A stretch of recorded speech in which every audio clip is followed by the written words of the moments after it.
విశ్వాసంకి ఫలం ఏంది? ఆత్మ. మీరు మర్చిపోకూడదు.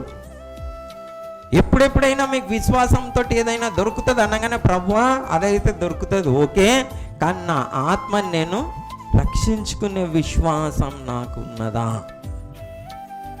అన్నది మనము కనిపెట్టి చూసి, వీళ్ళు సేవకులైన వారు విశ్వాసంలో ఏముండాలి?